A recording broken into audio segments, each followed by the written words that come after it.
Hey, welcome back to A Faster Me. This video is brought to you by Building Block Construction, one of my primary sponsors. So I thought I'd show you a little bit of work I've done with Building Block. This is my house here, and we've added this deck onto my house, ripped out my bedroom window and put in a sliding glass door. Now a little different, we put fans underneath here and a spiral staircase. But yeah, this is just some of the work I've done with them. They do a great job. It's affordable as well. And yeah, if you need any additions or any work done construction-wise, reach out to them. Their information will be in the description. So yeah, let's get to some racing now. So this is the CBR number 3. It's actually the 4th race in the series, but the 3rd one at CBR. Roger Milliken is part of this series as well. And this is my first race back from the crash over at Hughes Parkway Crit. So I've been out for a couple weeks, and not only have I been out for a couple weeks, I've lost a little bit of fitness during that time. I was already losing fitness just from running my own team, but I lost a lot more fitness because I wasn't able to ride for a few days, and then when I was able to ride, it was just kind of easy on Zwift. I didn't have any strength in my shoulder to give me any type of support or leverage. So anyway, I'm not 100%, but I'm back. I can definitely tell that my legs were a little sluggish, my fitness was down just a little bit, and still a little pain and weakness in the shoulder, but I didn't really feel it too much during the race as far as my shoulder issue. It was definitely super sore after, and yeah, so it'll just take some time to, get that better and get it back to 100%. Hopefully it does get to 100%. So yeah, I haven't watched this video yet, so this will be my first time going through, so bear with me. It's pretty much a dry run. I do them like this pretty often anyway, but at least most of the time I've seen the video just when I'm editing it or whatever, but this time I haven't really seen it. So we're doing this, we're going counterclockwise here. As you can see in the upper left-hand corner, it's a pretty simple 4-corner cookie cutter crit. This section here is slightly uphill. Like you can see, it reaches just a little bit over 3%. Other than that, it's pretty fast and flowing. This is the only real uphill on the course, and the rest of it's pretty much downhill to flat with a couple little rollers, just getting over little humps and stuff like that. It's pretty stretched out from the beginning, just because of that hill, and everybody's so used to just flat crits out here in California. Anytime you have any type of elevation, it does open the door for like some different tactics, mainly breakaways. Just that little section can tax you pretty good, and not only does it tax you, it just creates a change in speed. So like you're able to, hopefully, especially if you have a team, you're able to deploy a couple tactics there just to allow a breakaway to get some distance.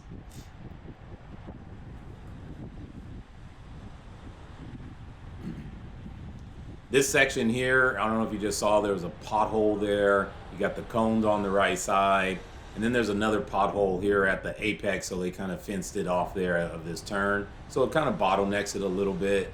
Nothing serious, it was fine. There's a couple more little holes right here, as you can see right there to the left, but those are nothing. They're only maybe a ½ inch deep, so it doesn't really disrupt your bike or anything that much. You can see we're pretty hot from the beginning here. It's pretty stretched out. Got the heart rate up a little bit. I definitely wasn't ready to really put in too hard of an effort here. Like I said, my fitness is down a little bit, so I'm going to try to slot in as soon as I can and get some protection.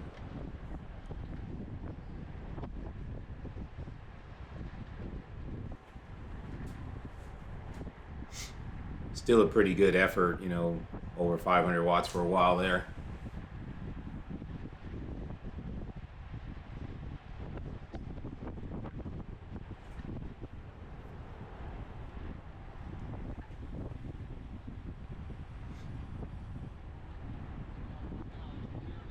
It's crazy. Like this, we talk about crashing a lot with races, and honestly, I think we probably need to, not promote crashing in such a negative way that we do, because I hate saying it, but it really just is part of the sport, and it's inevitable. Like, there's gonna be crashes. Hopefully it's not because of recklessness, but more so just racing incidents. But on this course, there was a couple crashes throughout the day that were just kind of weird, unnecessary, it seemed. And they're in some weird spots. So I don't have them on video, but I know, like, in the 2-3 race, there was a couple crashes, and a lot of that was kind of like maybe a little bit over ambitious riding by some of the guys. But usually in this category, and this is only my third race in this category, I think things are relatively safe, to be honest with you. Even though I had a crash last week or 2 weeks ago, whenever it was, I think overall things are relatively safe in this category. I do see some unnecessary moves, in my opinion, sometimes, but other than that, it's just competition, and we're all out there fighting for some limited real estate.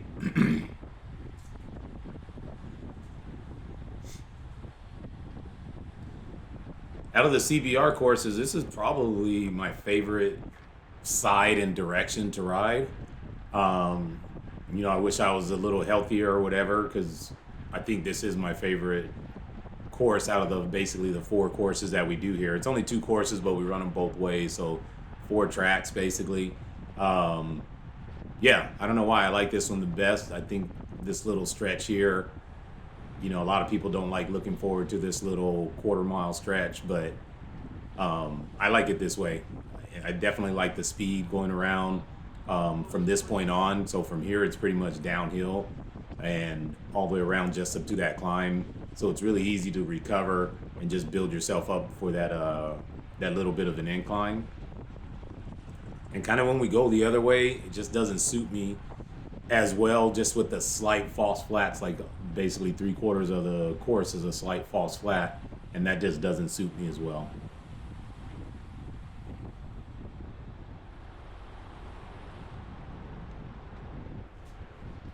Yeah, I think this race was pretty hot though. The pace was pretty high. I think I only averaged 26, low 26s, like 26.3 or something like that. I did, have low power, only 200 watts, and I think 234, maybe like 205 average and 234 normalized. But it felt hard for me because, like I said, I'm down on fitness a little bit. I was a little bit out of breath. You can see my heart rate's fairly high. That's about threshold for me for heart rate. And this is only the first couple minutes of the race, so we definitely had the pace going early.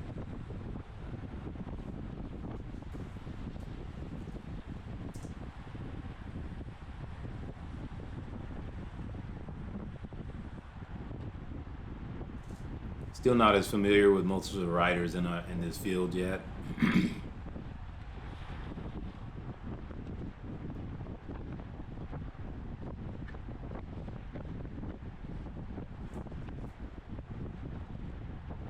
The good thing too for me is,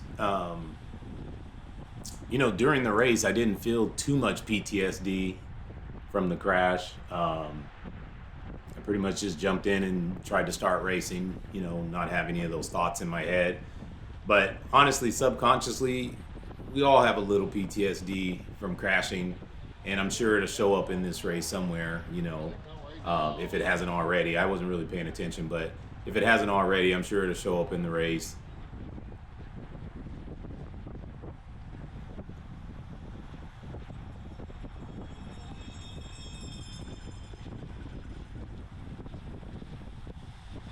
For the most part, too, I don't remember too many close calls or anything. I think it was raced fairly safe. I know late in the race it gets a little sketchy, but that's normal, last few laps. That's Tony Dominguez in front of me.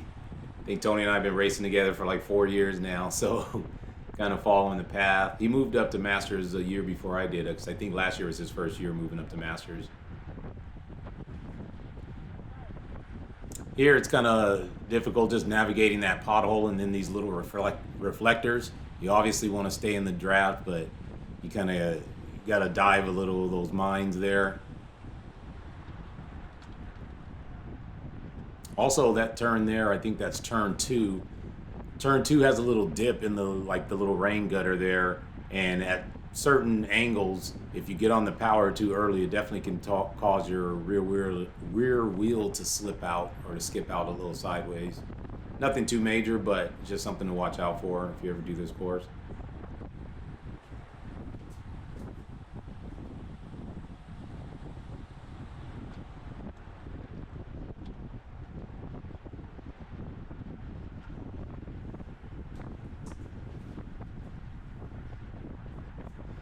Yeah, I think I hit my highest power right off the start, just when we started the race, and that's always a bad sign. That's a bad sign if you do your, if you spike your highest amount of watts right from the beginning, because obviously that means I wasn't in any type of position to sprint later in the race.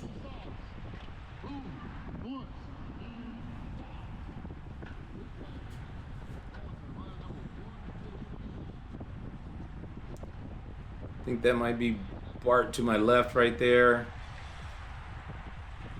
There's a couple people that I do know who they are in the race, and anytime I'm with them, I feel a little comfortable, just because I know they finish near the front a lot, and sometimes when they're back here with me, there's no need for me to panic too much or have too much urgency or worry about too many things, just because I know when it comes crunch time, they're not, they're going to be where they need to be.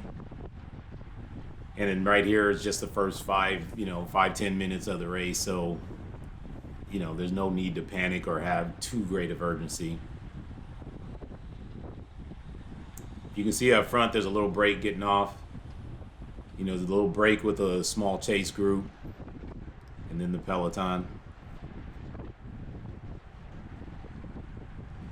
One of the Evoke guys told me after the race, he complimented me saying I make, decent videos and stuff like that. But he said it's, some of his friends told him, that I have the most monotone voice. And I agree, and one of the things is because I'm not racing that well, so there's nothing for me to get excited about. I'm just riding in the pack, getting some pack finishes, working on other things outside of my own racing, mainly trying to support some women in racing, stuff like that. So yeah, I'm not really too concerned about how I race and how I finish. Obviously I want to do the best that I can in the type of fitness that I am and stuff like that, but I'm not really focused on my own racing this year. But that being said, yeah, I mean, my tone will probably change when I have something to get excited about. So yeah, but I appreciate the support though. Appreciate everyone just taking the time to watch the videos. I know they're a little boring sometimes because I put the entire thing out. I'm never trying to really entertain or make highlights or put music or anything like that. That's just not part of the sport that I'm into. I'm into the actual sport of cycling. I like the racing part of it, not necessarily the entertainment part. And that's why I put out the entire videos. I want to show people realistically what racing's like, not just putting some highlights together. Yeah, and I know everybody doesn't have time to do that or time to do a voiceover, things like that. But yeah, that's just my focus is, one, giving everyone a chance to see themselves on camera, try to evaluate what they've done, kind of where they were at, their riding style, and I mean like their riding position. Sometimes you think you're aero and low and all this kind of stuff, and you see yourself on camera and you're sitting straight up and down. Just different things like that, so.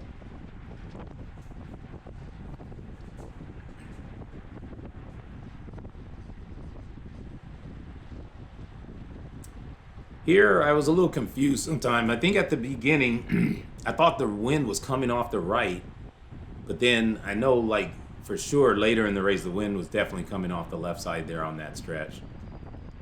And here was a pretty nasty headwind at times. For the most part, you don't feel it when you're tucked in, but I know at some points in the race, I had tried to move up on the inside and kind of went out into the wind on my own, and yeah, it was like a wall.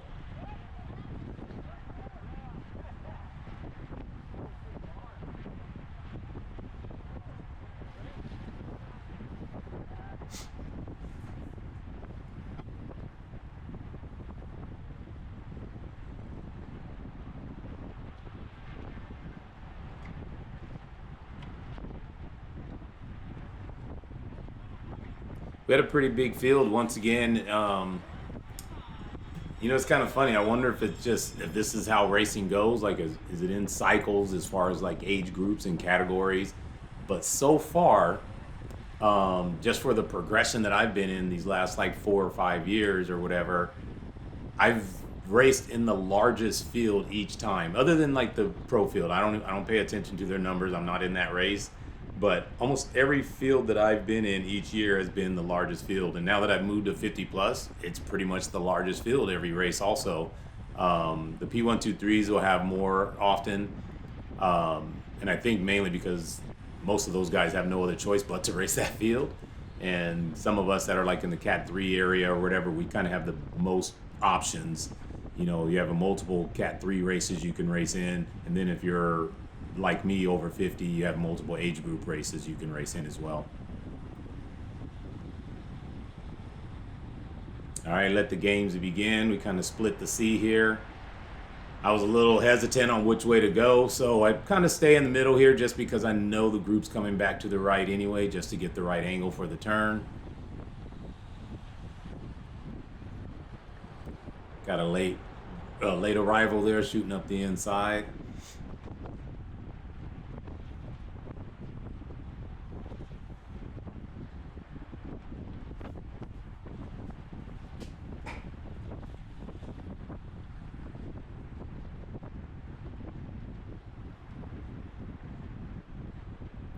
Yeah, so you can already see the nature of this race just by looking at the activity off the front compared to, say, the Hughes Parkway Crit. Is there's a lot more activity on this race, mainly again because of this slight incline here. Everyone knows that there's a chance for a breakaway to establish or a chance for the peloton to split, and you know, both of those things are bad news if you're back here where I'm at in the back. But again, you know, I don't really have the fitness right now to be up there playing at the front, chasing moves and all that.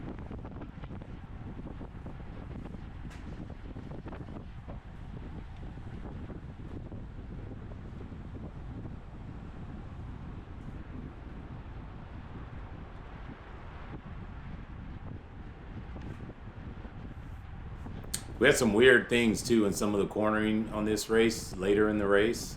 I don't know why, but there was a couple times where, you know, whoever's at near the front or whatever just parked it in the corners. And I mean completely parked it. There's one time on the uphill where, you know, we all almost ended up in a 40 bike pile up or whatever because there was someone just parked right in the turn right after the apex, or really on the exit of the turn. But yeah, it just came to a screeching halt. And there's a couple other times where just for whatever reason people are on the brakes in the turns and don't really get that, especially at this level. You would think it would be a lot smoother, a lot more free flowing. I think I was being a little lazy here. That was definitely a good opportunity for me to move up. I coasted for a good eight seconds there or so, and I could have just put in a couple more pedals to move up a couple spots.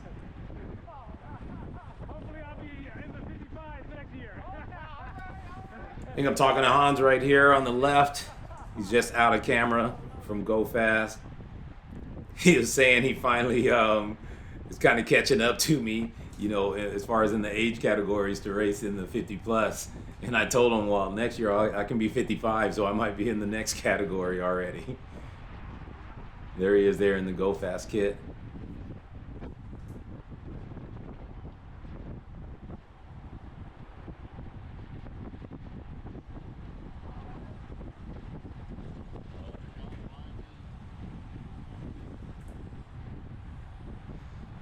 Same thing here. I should take this opportunity to put in a couple pedals and just move up a good 10 spots on the left there.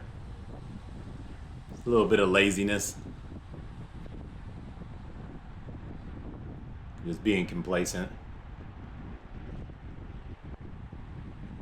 This is also a good spot to move up. You can get some pretty good momentum, low watts, and shoot up the left side here.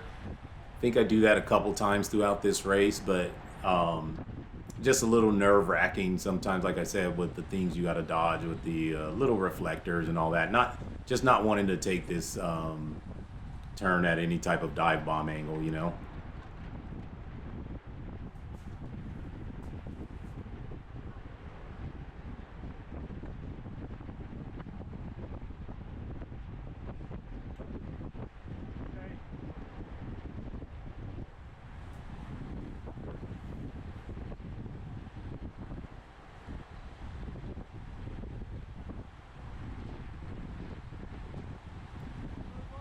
Yeah, I'm definitely gonna have to do my homework and just start learning some of the riders' names and all that. I should just do the races with the roster in front of me, but I am lazy.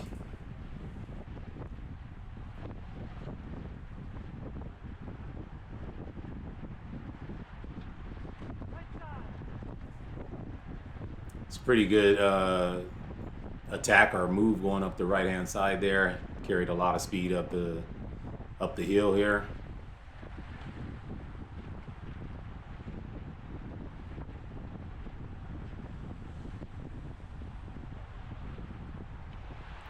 See Danny out there on the right hand side from CFT. Danny and I are the same way as Tony Dominguez. We've kind of raced with each other these last like 4 years together. One of the few people I know in the in the peloton.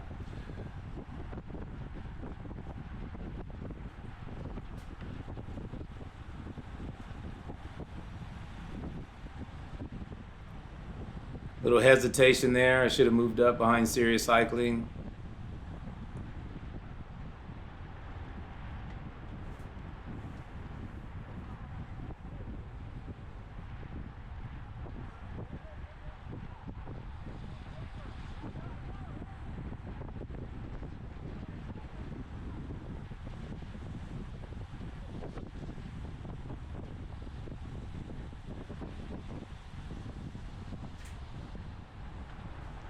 So yeah, after this race, we have I'll have a few weeks off. So hopefully I can get a good little training block in, get some fitness going.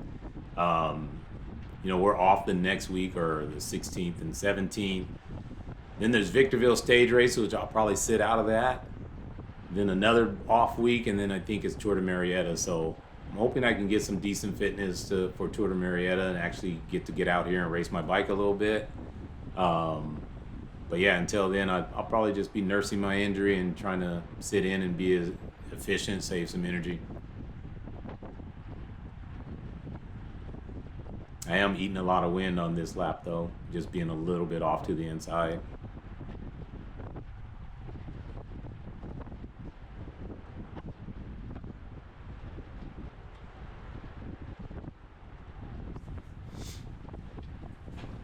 Like I said, this might be a little of that PTSD sitting in, just not being as tight as I should be.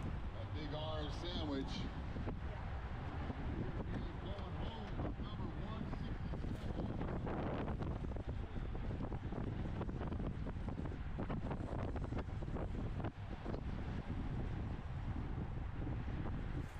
All right, so we're just about at the halfway point of this race.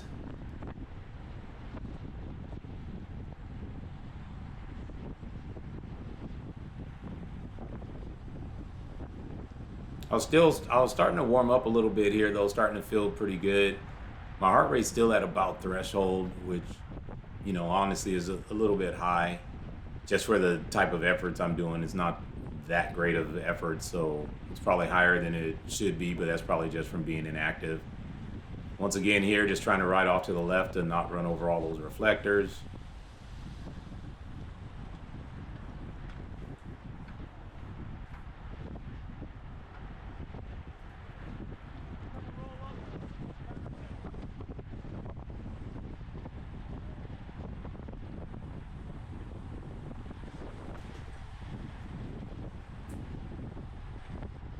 There's Kendall to my right also. Yeah, I didn't see Kendall too much in this race. He was probably way up further than I was. I didn't see Kendall or Dustin too much in this race. And, as a matter of fact, Dustin I don't think did the race, so that's why I didn't see him. It's kind of hard to see somebody that's not in the race.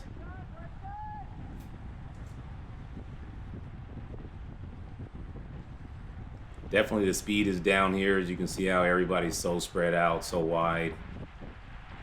Yeah, anytime you're bunched up, is definitely the pace is too slow.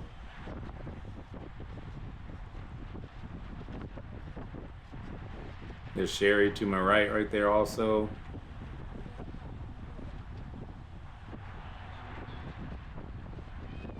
Just name dropping because those are the only people I know.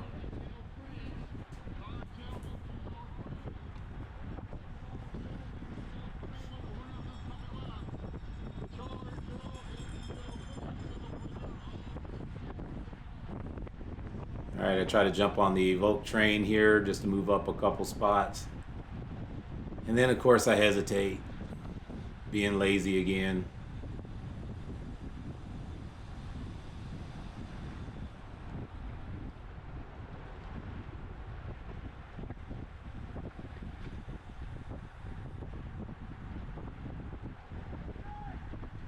So yeah, we're definitely going too slow. That's why we're all bunched up here.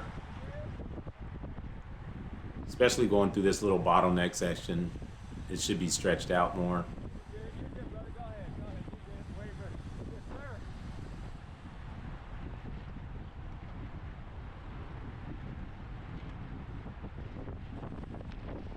There's a little acceleration here, just getting over the hump, then back to the downhill.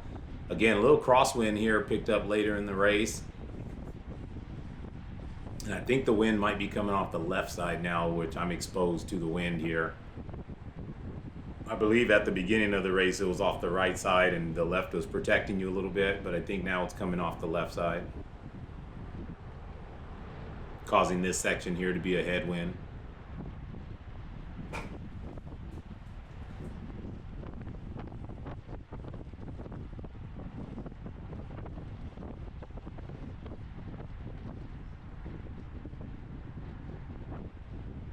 Yeah, definitely got to tighten up here, save some energy, just getting tighter in the draft here. I'm a good 15 feet too far back. Probably 2 bike lengths. And next thing you know, it's been 4 out.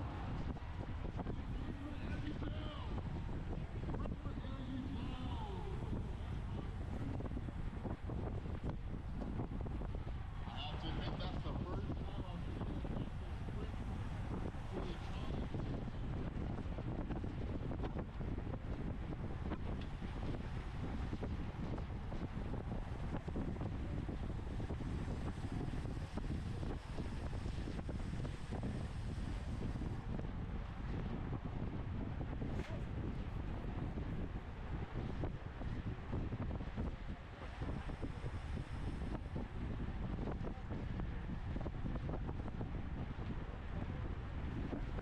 Yeah, I'll give a shout out to Sherry too. Sherry races usually 2 or 3 races on the weekends.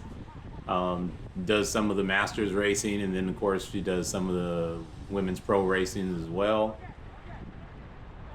I think all of last year I probably did 2 races every weekend, but this year so far I've only done 1, but I'll probably start doing the 40 plus also.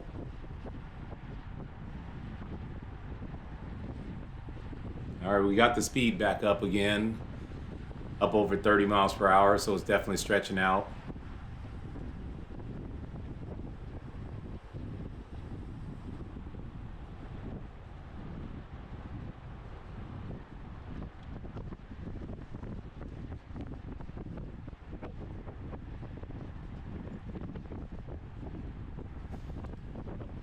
And I don't know for sure if we caught the brake or not. And to be honest with you, I don't even know if the brake stayed away by the end of the race. I know there's a pretty mad dash to try to run it down at some point.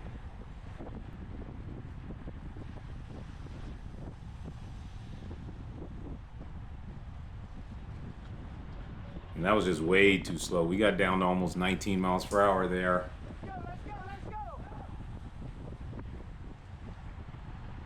And of course I can see the brake up the road just about to go into turn 1 there. So I don't know if somebody's running interference up front, or you know, or if the chase just kind of fizzled out. This is what I was talking about like earlier. I see Anthony to my left here, and I know Anthony has been, you know, finishing pretty much in the top like 5 or so for the last, you know, basically all the time. So yeah, again, when I see Anthony or Bart or one of those guys back here, I kind of have confidence that, you know, there's nothing to worry about yet. And of course, they can get it wrong too sometime, or, you know, have a different strategy or whatever. But I just remember Anthony was yelling here, trying to motivate people. Even said, Freeman's in that break, you know, just trying to get people to chase it a little bit. But yeah, it usually, you know, sometimes those tactics will work, but he's just kind of messing around as well. And then, of course, he's in that next move on the left over there trying to run it down.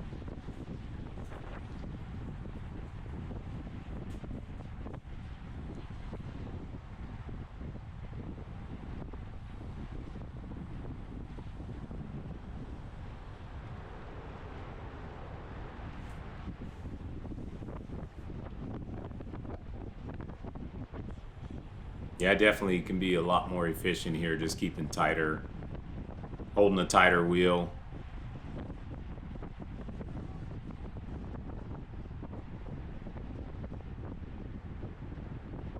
Every little bit counts kind of when you're trying to save energy and when you're out of shape.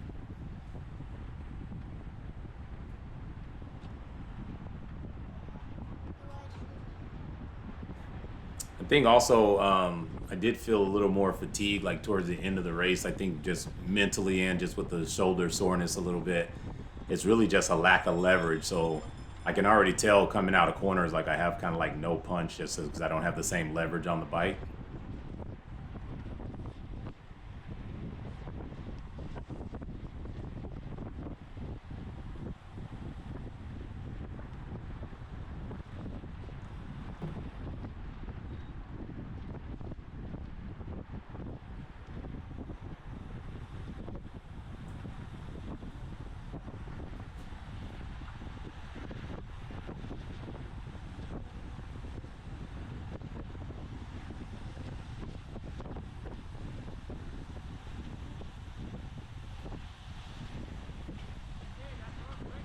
This is my first time too remembering so many cones on the right side of the road. I wonder if it's been a change with the city, just saying that we have to keep that lane open over there. So I think in years past we had that entire lane on that side and there were no cones to the right. But I just know I saw maybe a different video where there was cars coming the opposite way this time. So probably just an agreement with the city to keep that lane open, or the local businesses, whichever.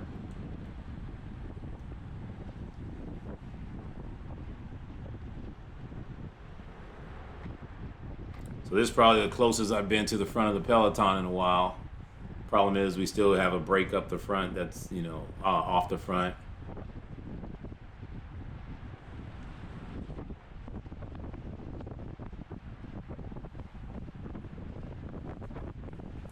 Got the heart rate down to, basically like tempo. But again, if you look at our speed, we're not really going that fast again. Down to 23. Even though it's uphill, we usually have this a little faster going up this hill.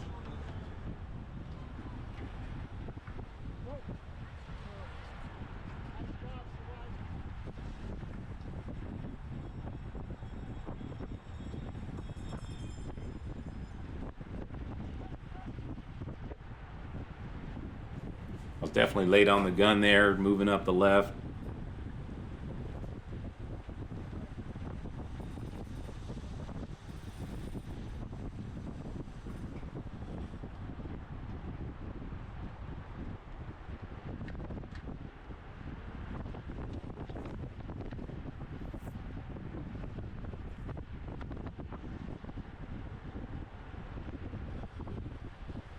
Got some gaps open in here.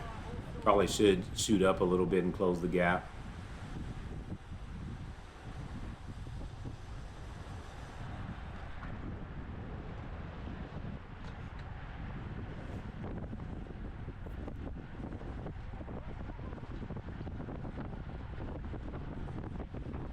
Once again, I should be following the Evoke Rider up the left side there, using his energy.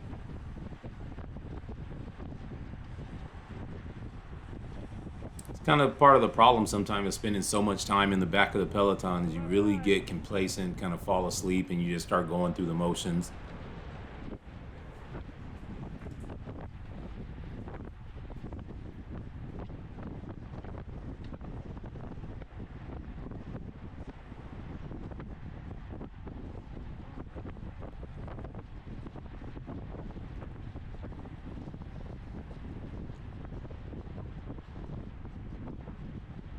Definitely a gap is opening up here. Had a chance for the Peloton to split. A couple guys go around the outside to kind of close that gap. 47 and 1. But yeah, that's what happens when you have a little bit of incline in the course or a little bit of speed change. You definitely can split the peloton off. He always represents.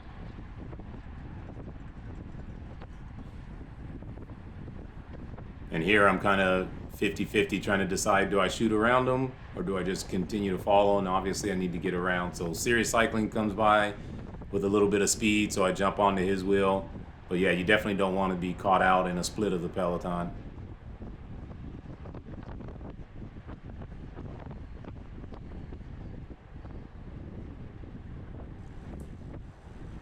That slight bit of patience actually paid off for me, though, to use someone else's energy to close the gap instead of using my own.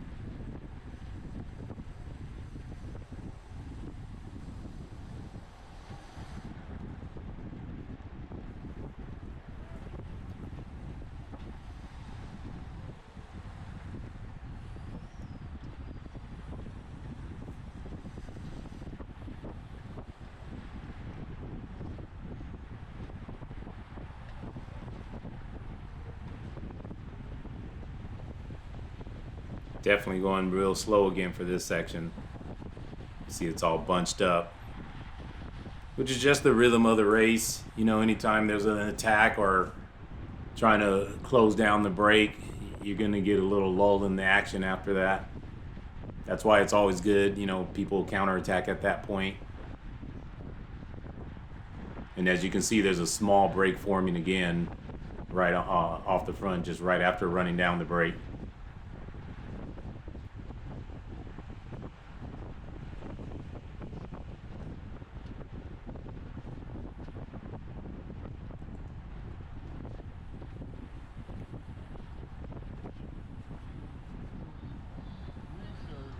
Super.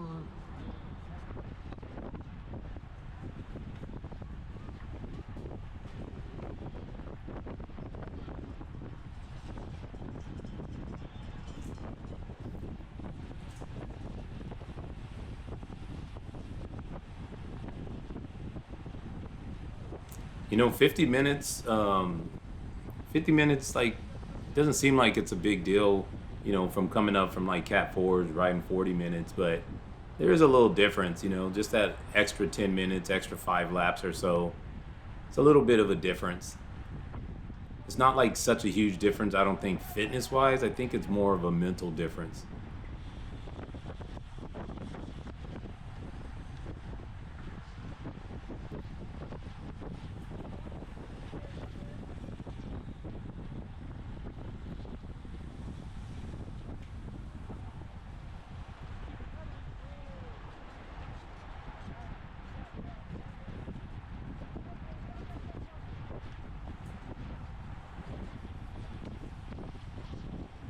So we probably have about 5 laps left now. I'll try to look at the lap timer when we go by, or the lap counter when we go by.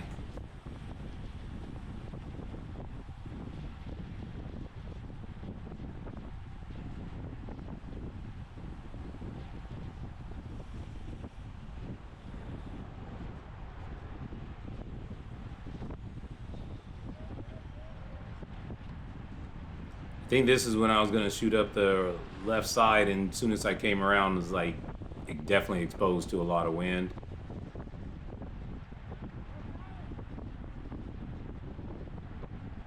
You got the green jersey flying up the left there. Yeah, these buildings too, like just the height of the building funnels the wind through here pretty good. It can be extremely powerful.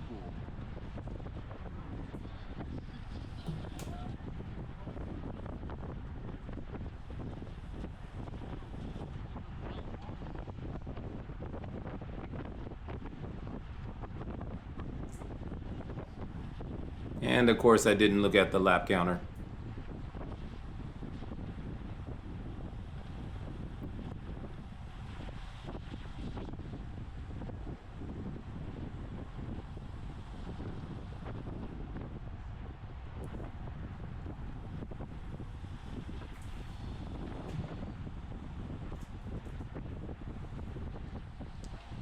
Made a little bit of a bad spot for that pothole here. There it is.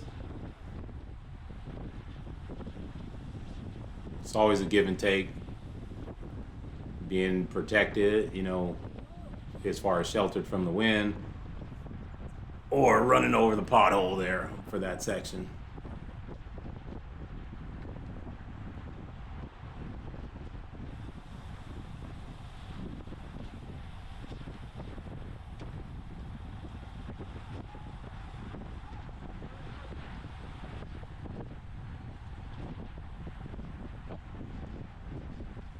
So I think here I was feeling pretty good, and I was thinking, I think we had 16 minutes at one point, and when I saw 16 minutes to go on the timer, I was thinking, all right, it's gonna go to laps on the next lap, and this is where I don't know if it was there or not, but anyway, that might have been where everybody just slammed on brakes for a second. But yeah, I think when I saw 16 minutes to go, I was thinking, all right, when we go to laps, which is gonna usually start with either 5 or 6 laps to go, then that's at the point where I try to move up and stay at the front or near the front. But when that actually happened and they started showing the lap counter, what did I do? I still said, okay, wait a minute, I can wait till there's 3 laps to go. And, you know, 3 laps to go was way too late, you know, especially when you're back in like 40th, 50th place. It's way too late with 3 laps to go. And once I hesitated or failed to move up earlier, you know, from this point on, it's just high speed after that. And you can see how it's starting to stretch out now. Everybody knows there's only a few laps to go, and it never slows down again after this. And I just was basically stuck back here, not being able to move up too much. And at one point I just said, all right, you know, I've already screwed up. This race is over. There's no way I'm making up 40 spots or so, you know, and that's only to get to the top 10, you know. So as you can see, I'm back here in 50th, 60th spot. We only had like 70 riders. So there's not too many people behind me at this point.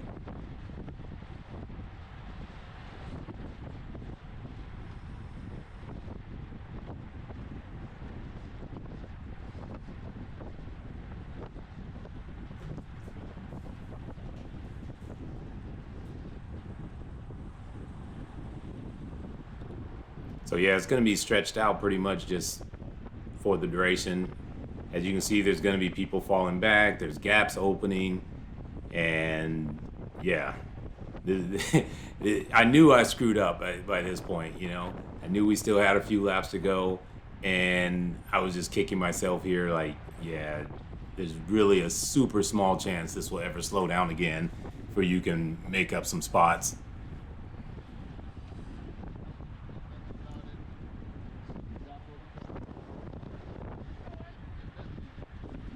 As you can see, my heart rate's up also. The watts are a lot higher for me. For me, I have a low threshold, so if I'm doing over 300 watts, that's a pretty good effort for me.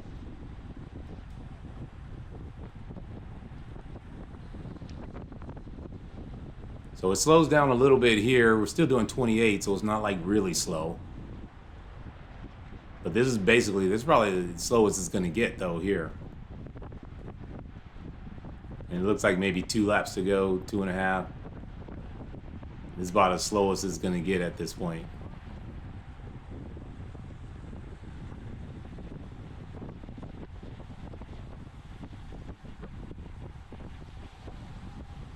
And everybody, of course, has the same idea here. Everybody's trying to move up now. If they want to, you know, if they want a decent finish, everybody's trying to move up.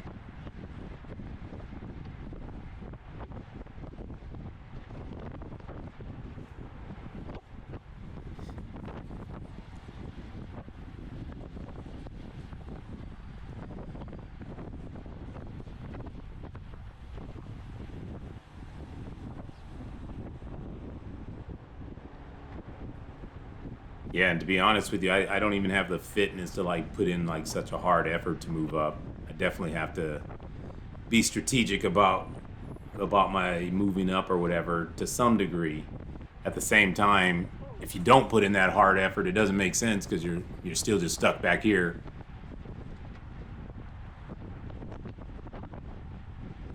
So the whole morals of the story is, yeah, don't be back here.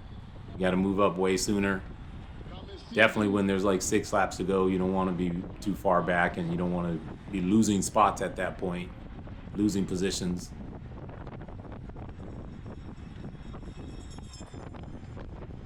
I think that was the bell lap, if I'm not mistaken. It looks like he was shaking the bell. I can't hear anything when I do the voiceovers because the sound is muted by the microphone. All right, so it definitely slows down here, but honestly, we're just way too wide for me to shoot up that inside too tight. That'd be your classic dive bomb there.